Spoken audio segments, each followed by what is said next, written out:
بسم اللہ الرحمن الرحیم۔ السلام علیکم۔ ہمارا مقصد یوٹیوب چینل کے ساتھ میں ہوں جاوید بروئی۔ تو دوستو، آج ہم بات کریں کہ گندم کی نئی قیمت کیا ہے اور سندھ میں آج گندم کی کیا ریٹ چل رہے ہیں۔ تو ویڈیو کو شروع کرنے سے پہلے آپ ہمارے یوٹیوب چینل کو سبسکرائب کریں اور اس بیل آئیکن کو دبائیں۔ ہم تمام زرعی اجناس کے ویڈیوز وغیرہ اپڈیٹس وغیرہ آپ کو اس یوٹیوب چینل میں دیتے ہیں، تو آپ ہمارے یوٹیوب چینل کو سبسکرائب کریں اور بیل آئیکن کو دبائیں تاکہ آنے والے تمام نئے ویڈیوز آپ کو آسانی سے مل سکیں۔ تو ناظرین، آج ہم بات کریں کہ آج گندم کی کیا قیمت ہے، کیا ریٹ ہے۔ تو ناظرین، آج سندھ میں جو گندم کی قیمت ہے اس میں کافی مندہ دیکھنے کو آئی ہے۔ تو سندھ میں جو گندم کی قیمت ہے وہ 9,000 سے لے کر 9,100 روپے تک فی 102 کلو گرام کا بوری چل رہا ہے۔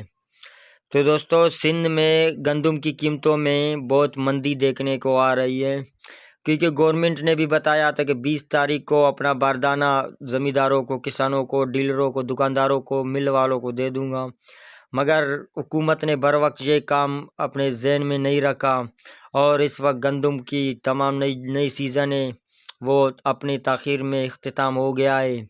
گندم کی نئی سیزن رواں دواں ہے اور اس وقت گندم کی جو قیمت ہے وہ اس میں کافی مندی دیکھنے کو آ رہی ہے۔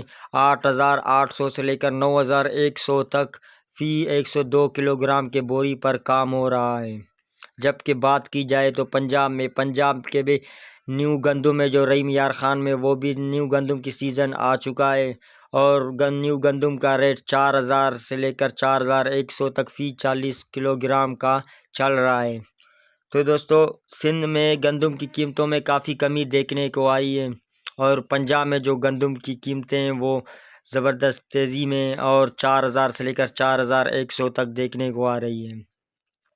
تو دوستو، ریٹ اس وجہ سے مندہ دیکھنے کو آ رہا ہے کہ سندھ میں جو نئی گندم ہے وہ زبردست بمپر آفر ہے، اس وجہ سے گندم بہت ہے۔ تو گورنمنٹ اگر نہ لے سکے تو گندم، تو یہ گندم 3,000 روپے تک بھی آ سکتا ہے فی 40 کلو گرام۔ تو ناظرین، ہمارا کہنے کا مقصد یہ ہے کہ اگر گورنمنٹ نے، سرکار نے بھی گندم خریداری نہیں کیا تو سرکار کو بھی بہت بڑا نقصان ہو سکتا ہے اور گندم کی خدشات پیدا ہو سکتے ہیں۔ تو آپ نے دیکھا تو یہ گندم کی آج کی جو ریٹ ہے، آج کی قیمت ہے، میں نے آپ کو اس ویڈیو میں بتا دیا۔ انشاءاللہ ملتے ہیں نیکسٹ ویڈیو میں۔ ہمارا مقصد یوٹیوب چینل کے ساتھ، اس یوٹیوب چینل پر ہم تمام زرعی اجناس کے اپڈیٹس وغیرہ، ریٹس وغیرہ آپ کو اس یوٹیوب چینل میں دیتے ہیں۔